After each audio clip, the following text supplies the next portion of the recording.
Bismillahirrahmanirrahim. Assalamualaikum warahmatullahi wabarakatuh. Ketemu lagi kita dalam kajian-kajian ini, merupakan kelanjutan dari kajian-kajian sebelumnya. Ini dingin di sini. Ini senja, nggak pagi. Jadi ini kopi senja, bukan kopi pagi. Minum sih.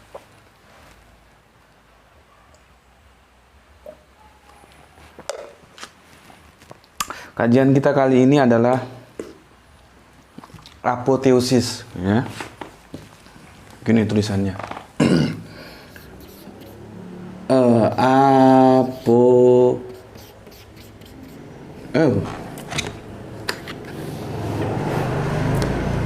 Apoteo.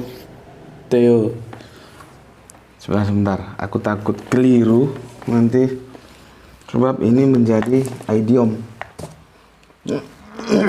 Supaya enggak keliru.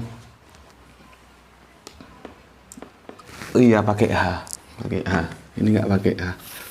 Pakai H dia. A po T H. Nah, ini H T H.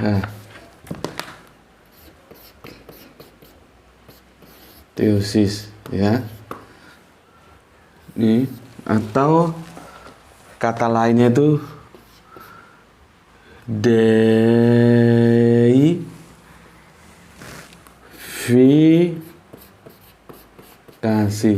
Ini kalau anak-anak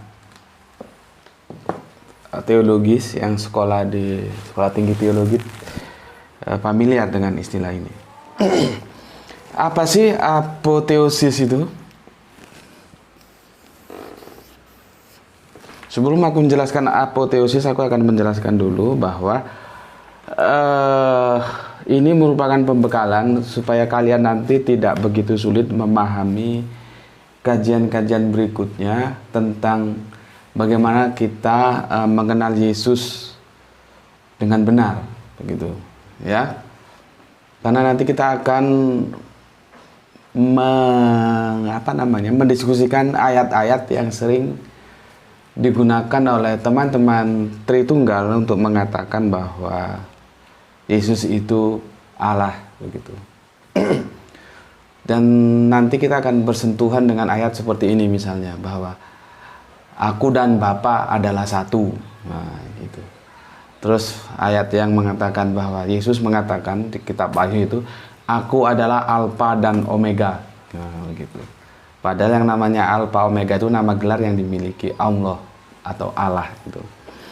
Nah, sebelum ke sana aku kasih bekal ini dulu sehingga kalian paham. Sehingga kalau kalian paham, kalian mengerti jalur sejarahnya. Kenapa teman-teman Kristen Tritunggal bisa menerima, mengimani Yesus yang manusia itu sebagai Allah. Nanti kalian bisa memaklumi, oh ternyata sejarahnya begitu. Kalau saling memaklumi itu diskusinya enak gitu loh.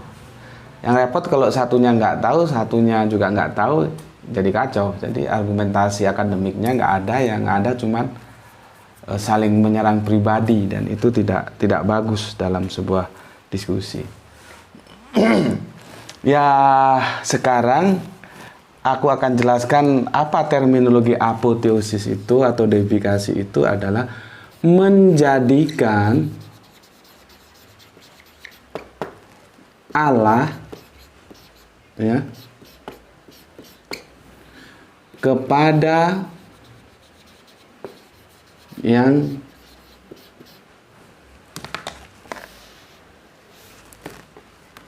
bukan Allah.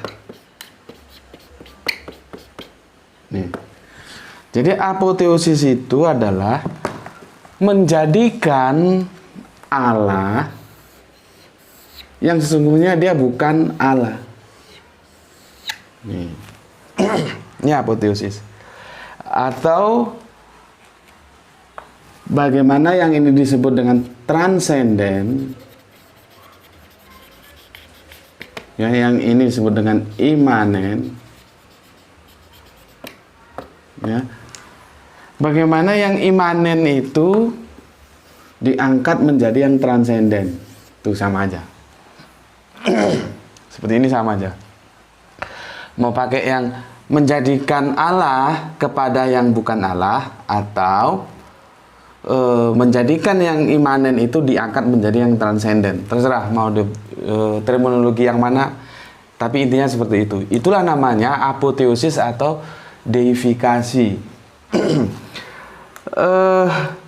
Deifikasi atau apoteosis itu terjadi pada sebuah kebudayaan, yaitu yang dimana agamanya itu kental dengan pagan, ya, pagan, ya, pagan. Ya tentunya mereka nggak mengenal istilah syirik. Bagaimana tulisan syirik itu? Nggak ada. Mereka nggak mengenal apa itu syirik, apa itu tauhid, mereka nggak kenal. Jadi meskipun mereka melakukan syirik, bagi mereka biasa, gitulah. Nih, yang pagan ini ya. Pagan ini yang sering melakukan apoteosis, ya. Biasanya yang diapoteosiskan itu ada dua. Pertama itu penguasa,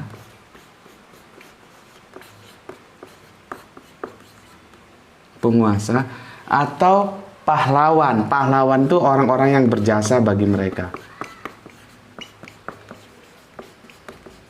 Ini, ya. Yang diapoteosiskan itu adalah biasanya penguasa, raja-raja kalau dulu ya, atau pahlawan. Pahlawan itu orang yang berjasa dalam kehidupan komunitas mereka. Atau biasanya dua-dua. Artinya ketika dia menjadi raja, jadi penguasa, ya raja lah kalau dulu ya, belum ada republik.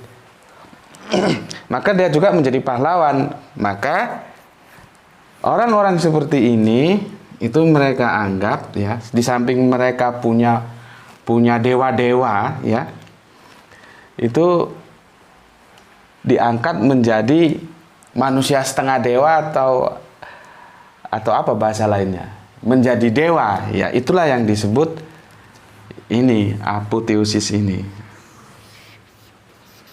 Tuh, ya. Ini paham ya? Begini. Kita ambil contoh Alexander Agung aja. Itu dia mati pada usia muda, 33 kalau menurut sejarah. Masih muda dia mati. Itu dia sudah mengalami apoteosis. Sehingga ketika Alexander Agung diapoteosiskan atau dideifikasikan, itu menjadi terbuka jalan. Proses apoteosis itu menjadi budaya, menjadi biasa. Akhirnya ya karena menjadi budaya, menjadi kebiasaan, mereka nggak ada istilah syirik, itu nggak ada. Syirik ini lahir nanti karena dia akan menjadi kontra terhadap tauhid. Dulu. Seperti ini. Dia nanti ada hadir di dalam tauhid ini. Dengan kalau pagan ini mana ada tauhid? Dewanya ada banyak, ada biasanya untuk nama bintang-bintang ya, galaksi-galaksi, ada yang Venus, ada yang segala macam lah itu ya, gitu tuh. Oke, sampai sini aku hapus ya. Oke, sekarang di mana pagan itu? Supaya kalau begini kita bisa memaklumi, gitu. Pagan itu Di samping bangsa-bangsa lain seperti Mesir juga pagan. Cuman kita berbicara superpowernya, pagan itu superpowernya itu ya Romawi, Yunani. Nih. Kalau sekarang kita sebut superpower lah, negara superpower. Sekarang kan superpowernya tunggal. Kalau dulu ya Romawi ya dan Yunani, meskipun akhirnya Yunani itu berakhir dilanjutkan Romawi, makanya di Al-Quran itu ada surat Ar-Rum kan, ketika berperang dengan mana itu Iran itu mana ya, ini pagan. Di sini ini budaya-budaya pagan tumbuh subur ini ya, di Romawi dan Yunani. Nah, di sini ini kedua bangsa ini dia tidak terlepas daripada Israel. Kenapa? Mereka berdua pernah menjajah. Ini pernah menjadi didahului oleh Yunani. Ini pernah menjajah Israel. Ini juga pernah menjajah Israel. Cuman ini dulu. Katakanlah ini periode pertama, ini periode kedua. Gitu. Makanya kitab-kitab kekristenan itu baik Vulgata maupun Septuagint itu tetap aja aku bilang terjemahan. Karena itu ditulis dalam edisi bahasa Latinnya Romawi dan bahasa Gerikanya Yunani. Sedangkan Kanjeng Nabi Isa itu kan orang Israel, dia punya bahasa Aramaik atau Ibraniun, ya. Jadi nggak bisa. Aku kalau suruh menerima bahwa Vulgata atau Septuaginta itu sebuah kitab suci asli original, aku nggak bisa. Nggak bisa, logikaku nggak bisa. Karena alasannya ini. Aneh saja nabinya orang Israel kok dia menerima firman dalam bahasanya orang Romawi atau bahasanya orang Yunani. Seperti kalau nabinya orang Madura, masa kitab sucinya bahasa Cina kan ya enggak nyambung. Jadi enggak bisa. Aku sulit lah. Kalian mau yakinkan seperti apapun, aku sudah punya argumentasi itu enggak akan bisa. Kecuali ada penalaran-penalaran yang bisa diterima. Penalaran-penalaran yang bisa diterima yaitu tadi, itu tetap aja dalam level terjemahan, bukan original teks, baik Vulgata maupun Septuaginta. Ya, oke. Di sini Romawi Yunani ini pagan. Ini superpowernya dulu. Ini pagan ini. Sayangnya kekristenan itu yang dahulunya Nasrani itu tidak diterima oleh Israel.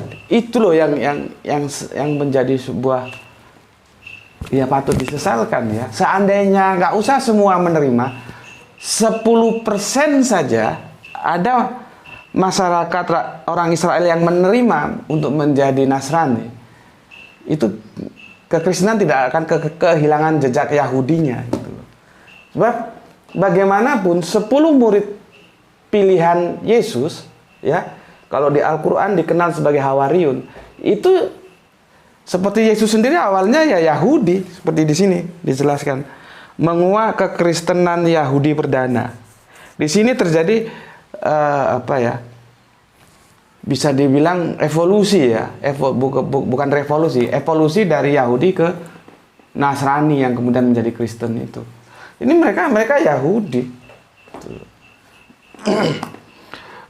Sayangnya Israel ndak mau menerima, gitu. Ya, tidak mau menerima. Setelah Kanjeng Nabi Isa wafat, ya, nanti wafatnya diperdebatkan lagi. Ada yang bilang ke surga. Aduh, nggak tahu kok bisa ke surga itu kemana ceritanya. Kan gitu. Islam dan Kristen secara mainstream ada yang bilang satu ke surga, satu ke mana, ke langit gitu loh. Tapi kalau kita ambil teks Ibraniunnya itu ke samawi. Sama artinya ke langit, tapi teman-teman Kristen menerjemahkan surga gitu. Ya nggak ada lah orang hidup di langit, nggak ada.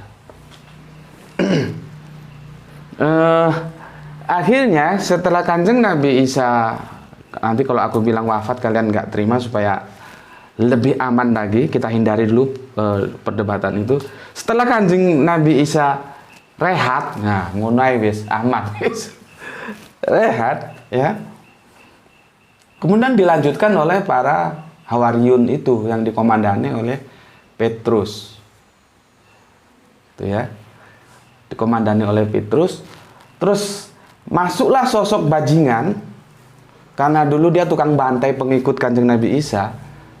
Dan lewat pengakuannya yang sepihak, ketika dia mau berangkat ke Damaskus setelah mendapat izin dari otoritas Romawi, ingin membantai pengikut-pengikut Kanjeng Nabi Isa, akhirnya dia di perjalanan menurut pengakuannya ketemu dengan Tuhan Yesus. Akhirnya dia berbalik menjadi kalau sekarang apa ya, evangelis, pengabar, ikut mengabarkan, ikut mewartakan agama atau ajaran yang dibawakan oleh Kanjeng Nabi Isa. Begitulah ceritanya.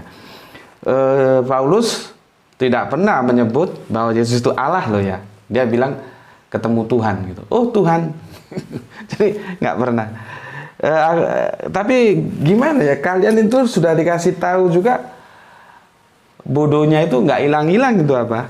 Jadi aku kadang-kadang kalau mau menggunakan bahasa Tuhan atau Tuhan itu agak repot, karena kalian nggak ngerti juga, padahal di video itu sudah dijelaskan. Jadi aku menggunakan istilah Theos dan Kyrios sajalah ya, supaya enak. Jadi Paulus itu tidak pernah menyebut Yesus itu Theos, tidak pernah. Kyrios yang disebut. Kyrios ya. Nih. Supaya kalian tahu. Nanti kalau aku pakai kata Tuhan kalian bingung. Untuk gampangnya itu begini loh. Kurang ini. Ini itu Yesus itu kalau kita lihat ini Injil dalam edisi Inggris ini ya. Dia itu tidak pernah masuk level God, tidak pernah. Tidak pernah. Ya. Dia hanya masuk level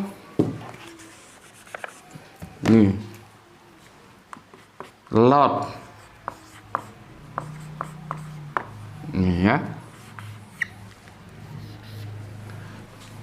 Yesus tuh tidak pernah masuk level God.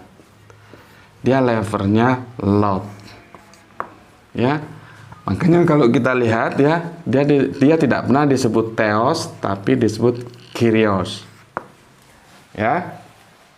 Oke. Setelah para Hawariyun itu ditinggal mangkat, ditinggal rehat oleh Kanjeng Nabi Isa, masuklah sosok yang namanya Paulus. Gitu. Nanti lewat proses yang seperti kita bilang sunat. Sunat itu sebetulnya kecelakaan strategi dakwah saja gitu. Seharusnya kan setiap orang itu harus disunat, tapi karena si Petrus memberikan sebuah katakanlah izin ya, artinya begini, strategi dakwah nggak apa-apa lah, yang penting jadi menerima Kristen dulu aja, nanti sunatnya ke belakangan, kan begitu. Seperti yang kita pernah bahas.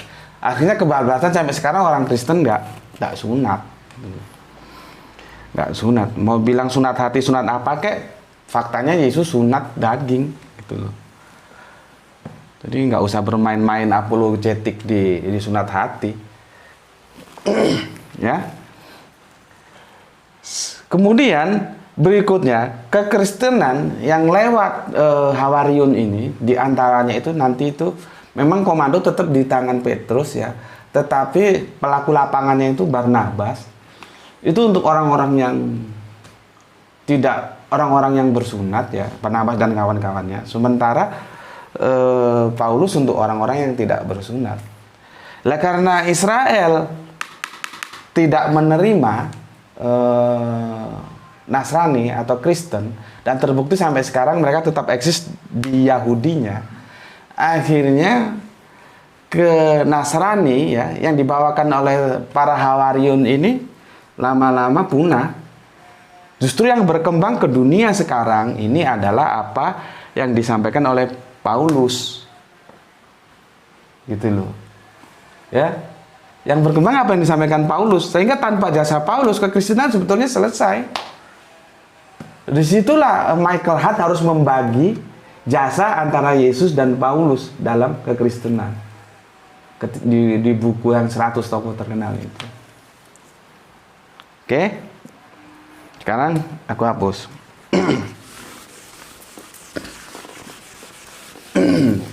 Ini aku hapus dulu supaya kalian jelas. Oke. Sekarang Paulus. Paulus itu ya Yahudi loh, jangan lupa. Meskipun nanti dia merusak juga Nasrani ini dalam kekristenan dia lewat konsep soteriologi salib, di mana adanya dosa waris ya, yang bisa diselesaikan lewat penebusan Yesus mati di tiang salib. Itu Paulus yang bikin gitu. Karena apa? Kanjeng Nabi Isa itu sama dengan Nabi Musa, Yahudi sama dengan Nasrani sama dengan Islam. Dosa itu lewat pertobatan gitu loh, bukan tebus-tebusan seperti itu ya. Dari sini kita bisa lihat, jadi kesalahan Paulus di samping dia menghapuskan hukum Taurat, juga tentang soteriologi salib.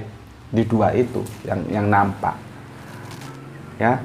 Kalau di konsep teos, konsep Tuhan, tidak, Paulus tetap bertauhid. Itu loh. Ini harus dipahami dulu. Sini ya. Paulus tetap bertauhid.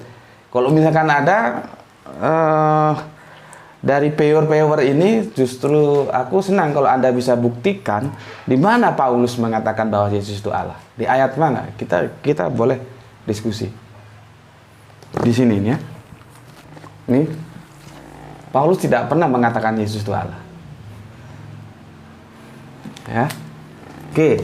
Selanjutnya, ketika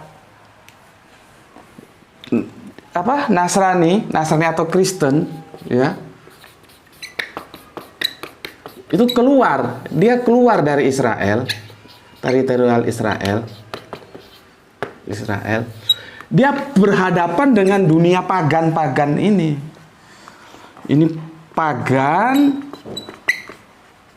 semua, ini pagan, serba pagan dunia waktu itu. Ini pagan semua ini, yang dikomandani tadi itu oleh Romawi dan Yunani. Ini serba pagan semua. Ya. Artinya apa? Di lapangan kekristenan itu bertarung secara ideologi politik, tuh bertarung. Kan di lapangan itu bukan hanya Kristen aja, ada agama pagan lainnya. Itu bertarung. Biasa sampai sekarang juga kan agama kan saling bertarung mencari pengikut. Itulah namanya konsep dakwah. Gitu kan? Ini bertarung. Pagan. Ya.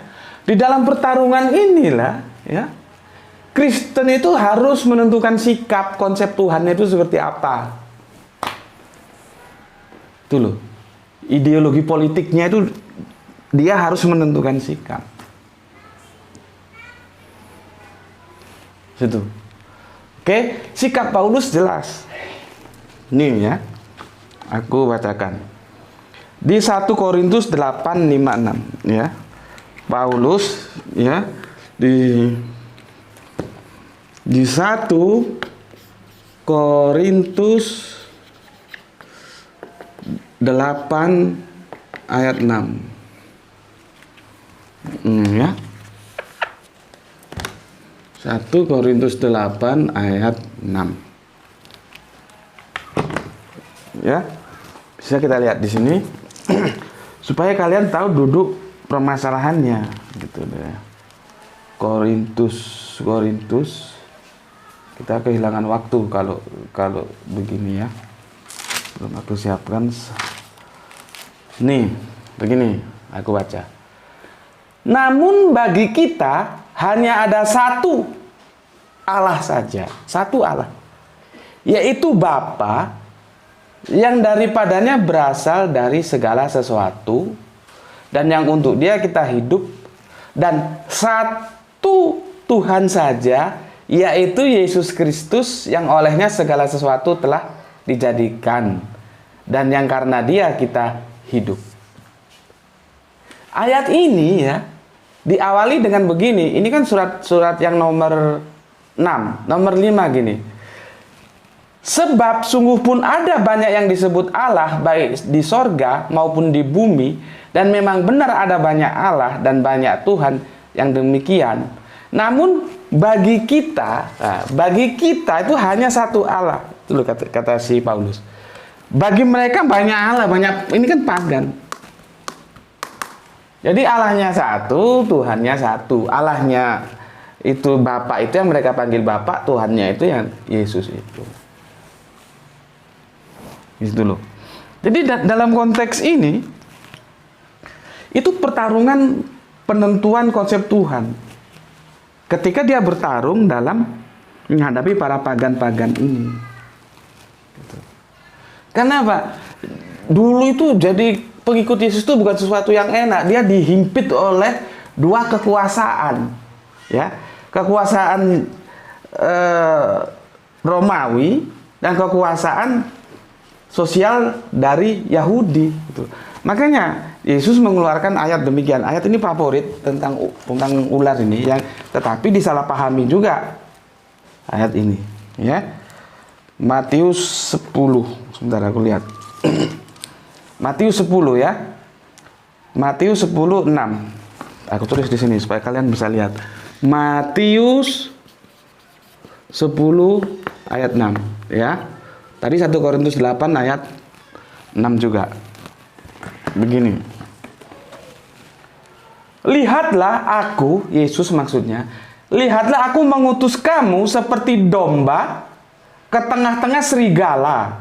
Sebab itu hendaklah kamu cerdik seperti ular dan tulus seperti merpati.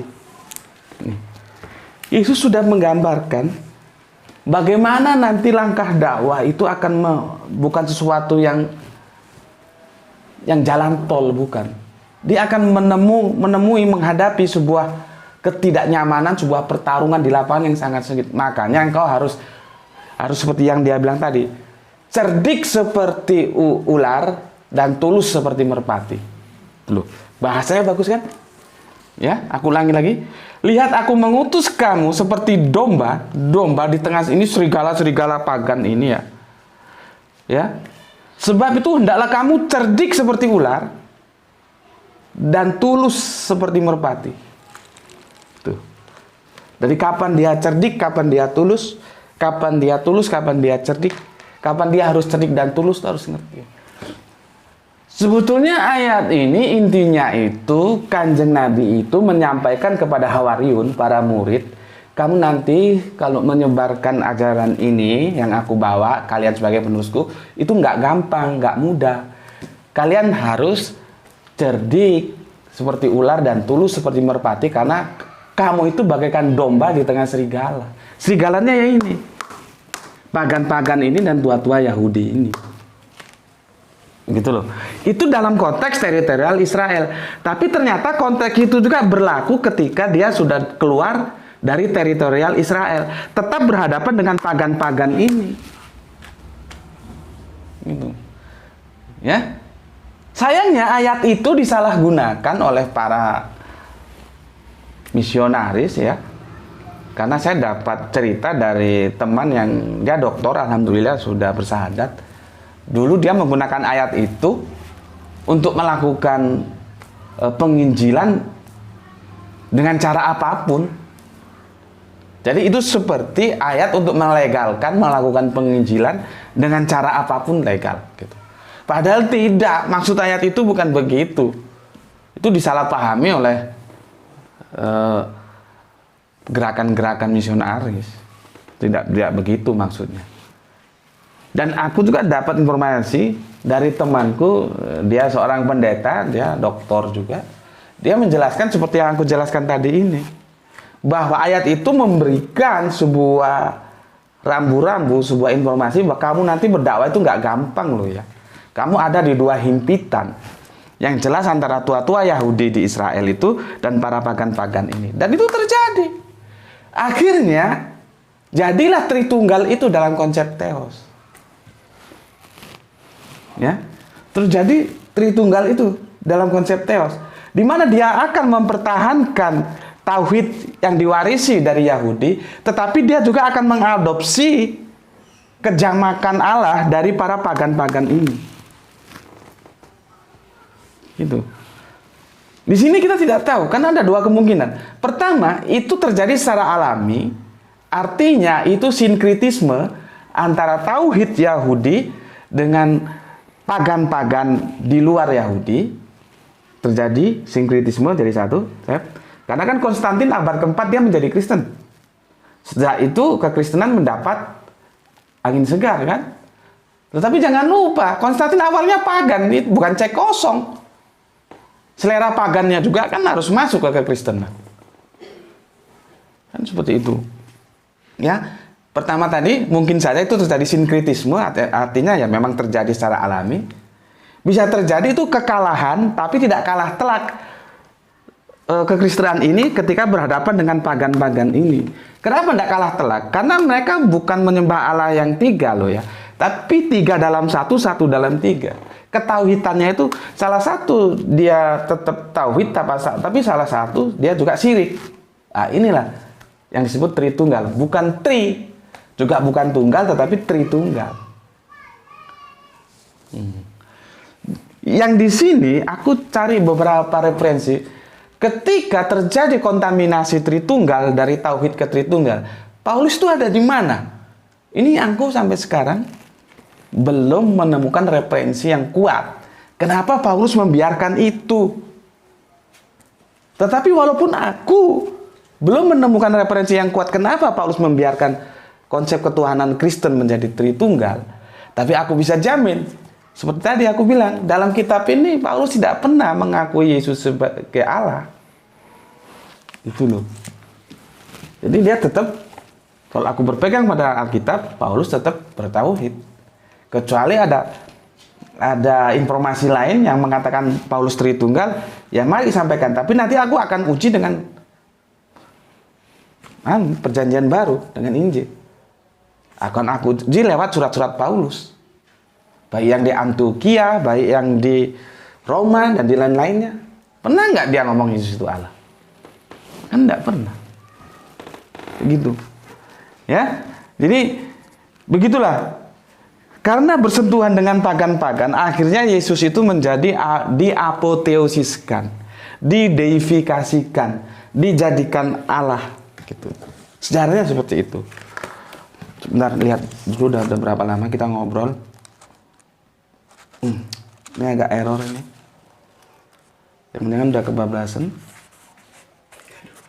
Oh, sudah 32 ya, sudah waktunya sudah selesai. Sekarang aku singkat aja, yang terakhir aku jelaskan supaya dari ini nanti kalian bisa mengikuti kajian-kajian berikutnya. Kenapa sampai Yesus itu diapoteosiskan tuh ceritanya seperti itu gitu ya. Jadi kesimpulan akhir yang bisa aku berikan ya begini. Seandainya ini kan kita mengandai-andai gitu ya. Seandainya, aku ulangi lagi, bangsa Israel itu ada 10% aja.